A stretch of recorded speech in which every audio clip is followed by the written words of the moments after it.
Assalamualaikum warahmatullahi wabarakatuh. Perkenalkan, nama saya Arfa Mukhtar dari kelas 11 MIPA 4. Pada kesempatan kali ini, saya ingin mempresentasikan tentang Perang Banjar. Sebelum itu, saya ingin memperkenalkan teman saya terlebih dahulu. Ada Aisyah Rania Ariza, Faras Akila, Intan Widyananda, Haikal Gibran, Muhammad Hanif, Muhammad Raffi Nugraha, Kolan Syakila, dan Salsabila Indah Kurnia. Latar belakang Perang Banjar. Perang Banjar terjadi di ibu kota Kalimantan Selatan, yaitu Banjarmasin atau Banjar. Perang Banjar terjadi pada tahun 1859 sampai 1905. Kerajaan Banjar sendiri berdiri sesuai dengan ajaran agama Hindu. Secara garis besar, perang ini didasari oleh keinginan Belanda untuk ikut campur dan andil dalam Kesultanan Kalimantan Selatan, dan ingin memporak-porandakan jabatan dalam kerajaan itu sendiri. Hal lain yang memicu terjadinya perang ini adalah adanya aset-aset penting di Kalimantan Selatan yang ingin Belanda kuasai, seperti perkebunan dan pertambangan batu bara. Perang ini dipimpin oleh Pangeran Hidayatullah dan Pangeran Antasari. Sebab-sebab terjadinya Perang Banjar. Sebab-sebab terjadinya Perang Banjar ini ada dua. Yang pertama, Belanda yang mulai menguasai berbagai macam perkebunan dan pertambangan di wilayah Kalimantan Selatan.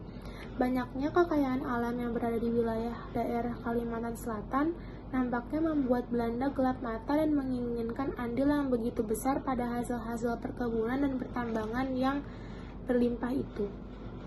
Selain ingin mendapatkan banyak andil dari hasil perkebunan dan pertambangan, Belanda pada dasarnya ingin menjadi penguasa di Kalimantan Selatan. Yang kedua, turut campur Belanda dalam kerajaan Banjar dan posisi jabatan kesultanan. Belanda akan masuk ke dalam lingkaran politik kesultanan kerajaan, memberikan janji palsu berupa wilayah dan jabatan. Kemudian, siasat yang selalu berhasil adalah siasat adu domba di antara para pejabat-pejabat kesultanan. Taktik Belanda dalam memasuki jabatan Kesultanan Keraton dimulai dengan wafatnya putra mahkota Abdurrahman pada tahun 1952 Masehi. Sekarang kita masuk ke sejarahnya. Tujuan Belanda untuk menghancurkan kerajaan Banjar terlaksana dengan membuat Sultan Tahmidillah menjadi kambing hitam, dengan mengatasnamakan kericuhan dan porak-porandak yang terjadi di kerajaan tersebut. Sultan Tahmidillah I yang merupakan Sultan Banjar saat itu mempunyai 3 putra yang dapat menjadi penerus tahta, yakni Pangeran Amir, Pangeran Abdullah, dan Pangeran Rahmat. Kemunculan saudara Sultan Tahmidillah I bernama Pangeran Nata yang mendapat bantuan Belanda berniat merebut tahta kerajaan. Lalu Pangeran Nata menghabisi para Sultan Tahmidillah I. Namun, Pangeran Amir berhasil menyelamatkan diri. Setelah itu, Pangeran Nata diangkat menjadi Sultan Tahmidillah II oleh Belanda. Pengangkatan sepihak Pangeran Tahmidillah oleh Belanda membuat rakyat risau. Belum lagi, Belanda membuang Prabu Anom yang tadinya diwasiatkan menjadi Mangkubumi ke Bandung, Jawa Barat. Banyaknya konflik yang sengaja dihembuskan oleh Belanda untuk mendapatkan keinginannya membuat keadaan kesultanan porak-poranda. Kemunculan saudara Sultan Tahmidillah I bernama Pangeran Nata yang mendapat bantuan Belanda berniat merebut tahta kerajaan. Lalu Pangeran Nata menghabisi para Sultan Tahmidillah I. Namun Pangeran Amir berhasil menyelamatkan diri. Setelah itu, Pangeran Nata diangkat menjadi Sultan Tahmidillah II oleh Belanda. Tidak terima Pangeran Nata menjadi Sultan Banjar, Pangeran Amir dibantu Arung Tuguawe melakukan perlawanan, tapi usaha tersebut gagal. Lalu Pangeran Amir ditangkap dan dibuang ke Sri Lanka.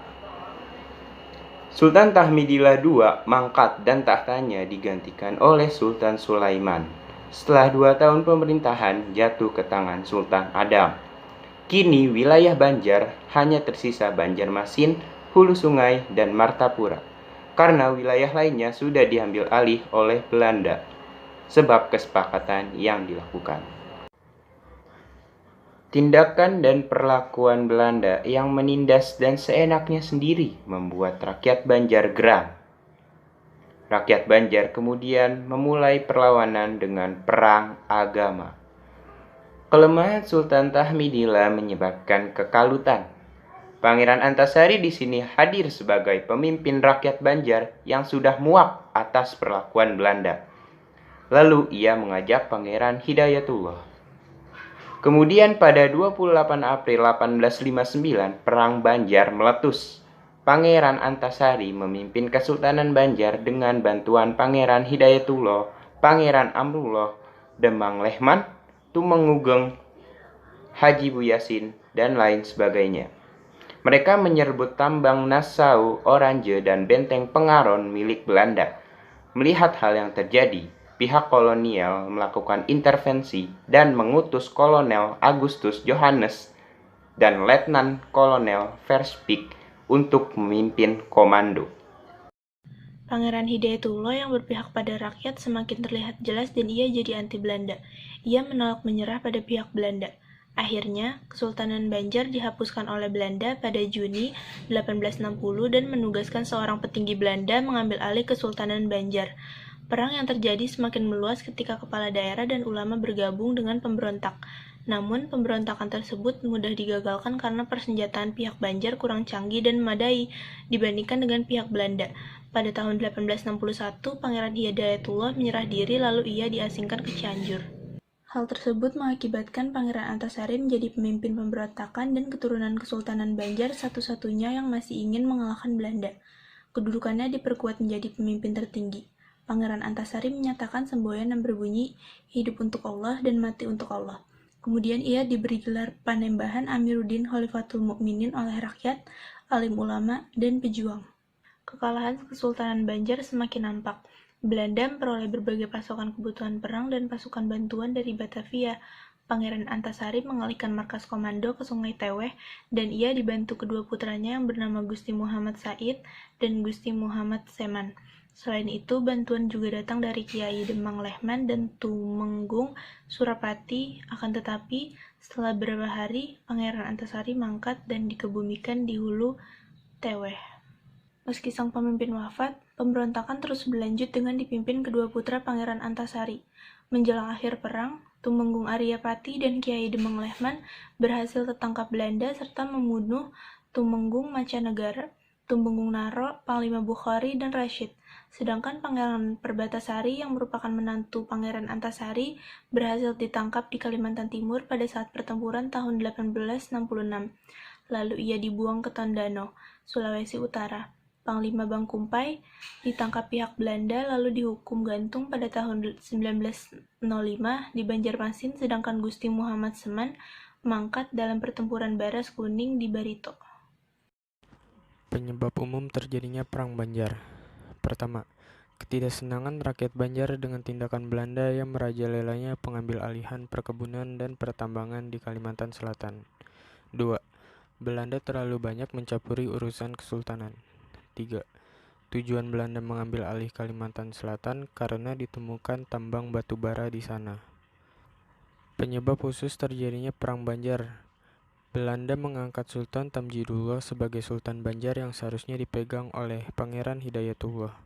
Setelah Tamjidullah dilengsarkan dari Sultan, Kesultanan Banjar dibubarkan pihak Belanda. Terjadinya monopoli perdagangan lada, rotan, damar, hasil tambang seperti emas, intan, dan lain sebagainya oleh Belanda yang menyebabkan kerugian bagi rakyat. Belanda terlalu mencampuri urusan tahta kerajaan, di mana saat penentuan pengganti Sultan Adam, maka Belanda mengangkat Pangeran Tamjidullah sebagai gantinya karena ia disenangi Belanda. Sedangkan Pangeran Hidayatullah yang lebih berhak hanya diberi kedudukan sebagai Mangkubumi karena ia membenci Belanda. Strategi Perang Banjar. Strategi perang gerilya digunakan Pangeran Antasari dan Pangeran Hidayatullah dengan mendirikan kerajaan baru juga benteng pertahanan di daerah pedalaman dan hutan. Melalui ikatan pernikahan, hubungan kekeluargaan dan kekerabatan rakyat Banjar dan Dayak terikat. Sebagai akibatnya, muncul status penggustian dan Temenggung sebagai sarana pemersatu dan kekompakan antara Banjar dan Dayak untuk melawan Belanda. Melalui kerabatnya yang ada di Tenggarong, Pangeran Antasari menjalin kerjasama dengan Kutai Kartanegara. Ia mengirim surat kepada para pangeran Kutai yang menjadi pelaku penyelundupan senjata api dari Kutai ke tanah dusun atau Banjar. Jalannya Perang Bandar dipimpin Panembang Aling dan Sultan Kuning pada 28 April 1859, rakyat Muning menyerang daerah tambang batubara di Pangoran. Meski mereka tak berhasil menguasai benteng tersebut, namun mereka berhasil membakar daerah tambang batubara dan permukiman Belanda, hingga banyak orang Belanda yang tewas.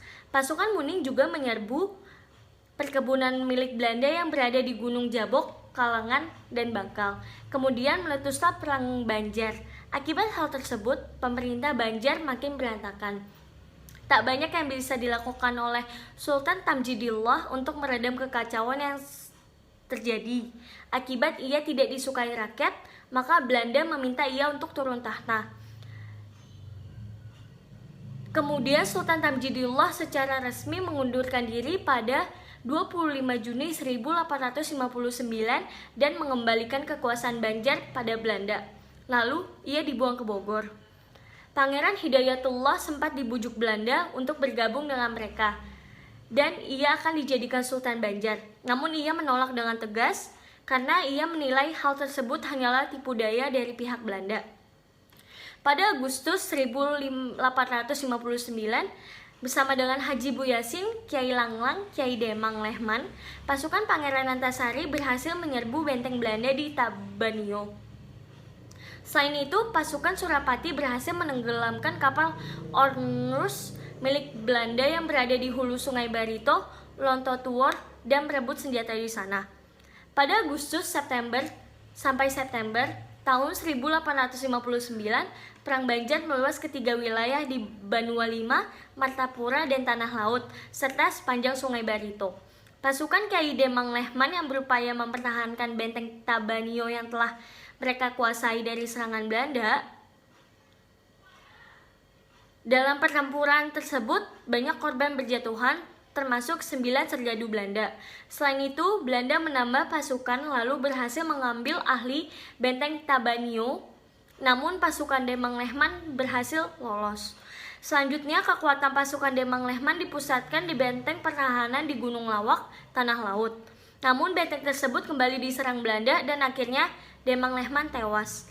Pada bulan September, para tokoh pejuang melakukan pertemuan di Kandangan yang menghasilkan kesepakatan menolak tawaran berunding dengan Belanda. Selain itu, mereka menyusun strategi perlawanan diantaranya sebagai berikut. 1. Amuntai dijadikan sebagai pusat kekuatan. Kedua, membangun dan memperkuat pertahanan di Tanah Laut, Martapura, Rantau, dan Kandangan. Ketiga, Pangeran Antasari memperkuat pertahanan di Dusun Atas dan mengupayakan senjata tambahan. Tokoh yang hadir dalam pertemuan tersebut bersumpah untuk mengusir Belanda dari Banjar tanpa negosiasi hingga titik darah penghabisan Haram Manyarah Wajah sampai Kaputing. Sebagai upaya mencegah berbagai serangan pasukan Belanda terus diperkuat dan benteng-benteng pertahanan dibangun seperti Benteng Munggu Tayor di Tapin dan Benteng Awangan di Kandangan. Pangeran Hidayatullah dan pasukannya juga pergi dari Martapura dan bergabung dengan keluarga di Amuntai. Meski tanpa perangkat kebesaran, Sultan Hidayatullah diangkat menjadi sultan oleh para ulama dan pasukannya. Sultan Hidayatullah mengumandangkan perang jihad fisabilillah pada Belanda. Pasukan Pangeran Hidayatullah dalam perjalanan menuju Amuntai menyerang pos-pos yang dimiliki Belanda. Pangeran Hidayatullah memusatkan perlawanan di Barabai dan diperkuat dengan pasukan Demang Chapman. Oleh sebab itu, C.M. Verspijk memerintahkan semua pasukan Belanda untuk menghadapi mereka. Selain itu, kapal perang dan kapal kecil juga dikerahkan. Maka terjadilah pertempuran dengan seruan Allahu Akbar. Pasukan Hidayatullah dan Demang Chapman maju melawan Belanda. Mereka yakin apabila mereka tewas dalam perang ini mereka mati syahid. Ketidakseimbangan jumlah dan juga senjata dari Belanda, pasukan Hidayatullah dan Demang Chapman mundur dan mendirikan pertahanan di Gunung Madang. Belanda mengerahkan seluruh pasukan untuk menangkap Pangeran Hidayatullah. Pertahanan di Gunung Madang berhasil dijebol oleh Belanda. Kemudian pasukan Hidayatullah bergerilya berpindah-pindah. Namun, uang gerak mereka semakin dipersempit oleh Belanda. Akhirnya, Pangeran Hidayatullah dan keluarganya berhasil ditangkap pada tanggal 28 Februari 1862, kemudian diasingkan ke Cianjur. Pangeran Antasari meneruskan perlawanan. Dia diangkat menjadi pejuang dan pemimpin tertinggi agama Islam, bergelar Panembahan Amiruddin Khalifatullah Mukminin oleh para pengikutnya. Akhir Perang Banjar. Akhir Perang Banjar dimulai dari semakin lemahnya kekuatan pasukan Banjar, tidak seimbangnya persenjataan, dan banyaknya pemimpin perlawanan yang wafat seperti Pangeran Antasari, Tumenggung Jalil, Pangeran Hidayatullah, dan juga Sultan Kuning. Perlawanan yang masih bertahan ada di daerah Tabalong dengan pimpinan Penghulu Rashid dan Hai Bador. Mereka mendirikan benteng-benteng pertahanan di Sungai Hanyar dan Pasar Aiba. Penghulu Rashid dianggap cukup membahayakan bagi Belanda, lalu mereka membuat pengumuman yang intinya barang siapa yang dapat membawa kepala Penghulu Rashid akan diberi uang sebanyak 1000 okik. Penghulu Rashid tewas karena pada tahun 1865 karena pengkhianatan kawan. Setelah Penghulu Rashid wafat, tak ada lagi perang di daerah Banjar dan hulu sungai. Namun masih berlangsung secara sporadis di daerah Barito di bawah pimpinan Pangeran Perbatasari, Hai Bitari, Pangeran Muhammad Seman, Tumenggung Gamar, Panglima Wangkang, dan lainnya. Pada tahun 1905, Pangeran Muhammad Seman yang merupakan putra Pangeran Antasari tewas tertembak Marsose Belanda, dan hanya ada perlawanan kecil dari rakyat Banjar. Belanda menganggap peperangan ini telah berakhir. Dampak Perang Banjar terhadap Kerajaan Banjar. Yang pertama, ada bidang sosial dan politik, bidang pendidikan, bidang sosial ekonomi, dan bidang budaya. Yang pertama, ada bidang sosial politik. Perang Banjar yang berlangsung mulai tahun 1859 Masehi dan berakhir pada tahun 1905 Masehi membawa akibat-akibat sosial politik bagi daerah Kerajaan Banjar dan rakyat Banjar sendiri. Akibat-akibat itu antara lain, yang pertama, dihapuskan Kerajaan Banjar dan seluruh bekas daerah kerajaan itu yang dimasukkan ke dalam tatanan baru Residenti Zuider en Ooster Afdeling van Borneo. Yang kedua, disisihkannya satu lapisan super elit dan satu lapisan aristokrat fungsional dari birokrasi lama. Yang ketiga, Perang Banjar diartikan sebagai suatu religious experience of secular conflict yang bersifat politik, ekonomis, dan sosial kultural. Dalam arti khusus, mempertahankan kedudukan dan sistem kerajaan di bawah Pangeran Hidayat sebagai raja yang menurut tradisi dan wasiat Sultan Adam adalah sah. Yang keempat, golongan yang paling terpukul sebagai akibat dari Perang Banjar adalah golongan bangsawan sebagai interest group. Pangeran Hidayat adalah tetuha bubuhan raja-raja yang kedudukannya diakui dengan wasiat. Sultan Adam tulang punggung dan pusat harapan golongan bangsawan. Yang kelima, penghapusan tanah apanase. Dalam Government's Index Basel 17 dalam Government's Index Basel 17 Desember 1859 telah diputuskan bahwa Kerajaan Banjar tidak lagi diberikan sebagai pinjaman atau vasal kepada salah satu calon sultan yang akan datang. Sebagai realisasi putusan ini, Komisaris Gubernur F.N.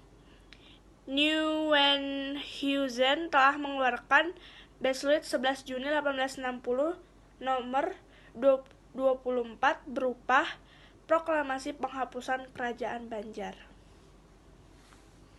Dalam bidang pendidikan, dalam masyarakat Banjar, pendidikan tradisional berlanjut terus tanpa ada putusan, baik sistem yang digunakan dalam pendidikan agama, pendidikan keterampilan, maupun pendidikan khusus yang menggunakan piduduk atau pikaras.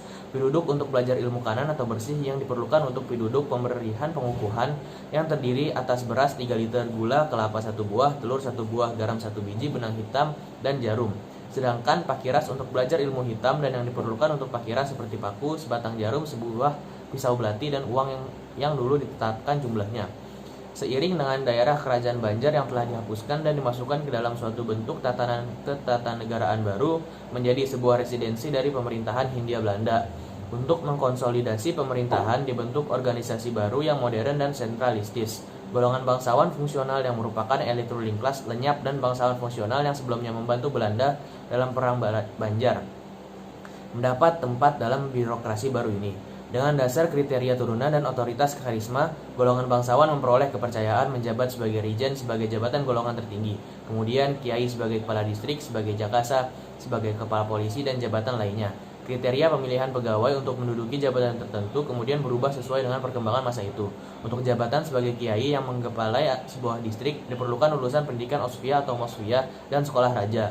Tamatan sekolah raja ini dikerjakan untuk menjadi guru atau menjadi pamong atau kiai dalam tahun 1889 Masehi.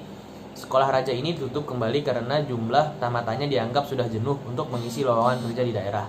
Keperluan untuk pegawai rendahan memaksa Belanda untuk mendirikan sekolah kelas 2 dan sekolah kelas 1. Sedangkan untuk anak-anak Eropa khusus didirikan European Lager School atau ILS, dan barulah pada di awal abad ke-20 pendidikan di daerah ini mulai ditingkatkan kembali. Bidang sosial ekonomi. Tujuan utama Belanda dalam memberantas pemberontak adalah untuk mengamankan pertambangan batubara yang ada di tanah kerajaan Banjar. Selain mereka harus melindungi pertambangan batubara itu sendiri, mereka harus melindungi para pekerja asing yang ada di sana. Batubara adalah materi vital yang sangat mereka butuhkan.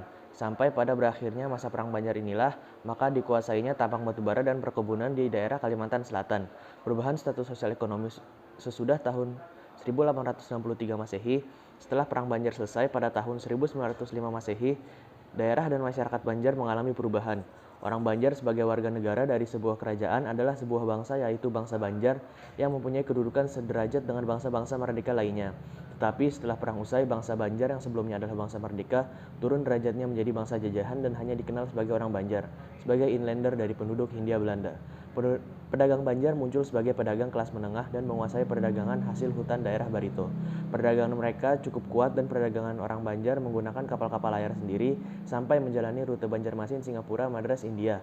Perdagangan Sungai Barito dikuasai oleh golongan pedagang Banjar, dan ketika Borsuni membuka kantor cabangnya di Banjarmasin, Borsumi terlebih dahulu mengadakan perundingan dengan kelompok pedagang Banjar agar operasional mereka tidak terganggu. Akibat perubahan situasi ekonomi perdagangan ini, maka golongan bangsawan kedudukannya merosot sama sekali. Mereka sekarang merupakan golongan yang diatur tata ekonominya dan sekarang menjadi golongan konsumtif dan posisi mereka menurun. Bidang budaya. Perang Banjar yang terjadi di Kerajaan Banjar mengakibatkan banyak perubahan, termasuk dalam bidang kebudayaan, khususnya dalam kebudayaan daerah, yaitu hilangnya Keraton Banjar, yang menyebabkan sarana untuk perkembangan kesenian klasik ikut berkurang. Kesenian klasik mengalami proses disintegrasi dan hampir tidak dikenal lagi di kalangan masyarakat luas Banjar. Dalam masyarakat tradisional, golongan bangsawan merupakan golongan yang memberikan identitas kepada kebudayaan masyarakat Banjar, di samping agama Islam. Sesudah tahun 1863 Masehi, golongan ini berada dalam keadaan kritis nilai, sehingga kedudukan mereka sebagai kekuatan sosial menjadi lemah dan secara berangsur-angsur hilang, dan beralih ke dalam lapisan sosial yang lain, dan akhirnya mengalami kritis identitas. Identitas bangsawan yang sekarang masih ada hanya berupa gelar-gelar di depan nama yang tidak berfungsi lagi untuk ditinjau dari segi status bangsawan seperti semula. Sesudah Perang Banjar, masyarakat juga berubah sangat cepat sekali. Ahli antropologi menamakan perubahan ini sebagai microtemporal process.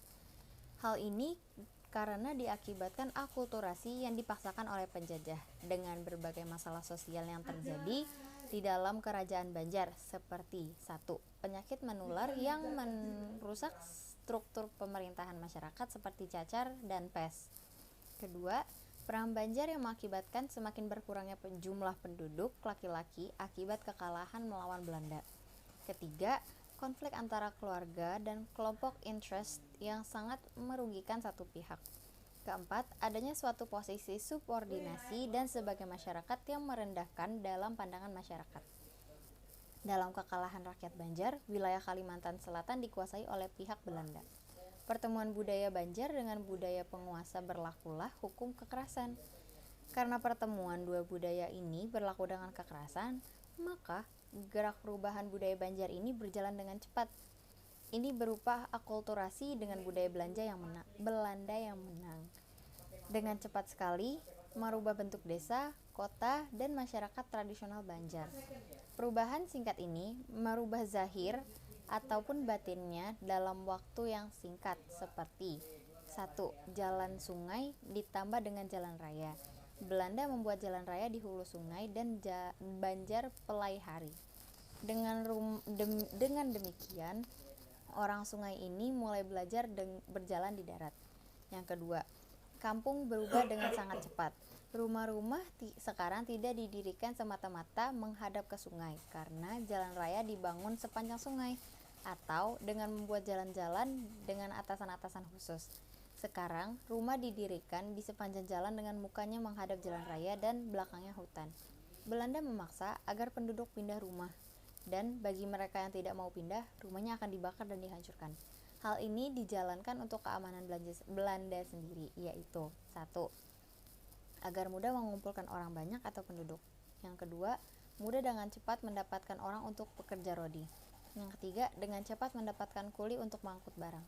Terima kasih.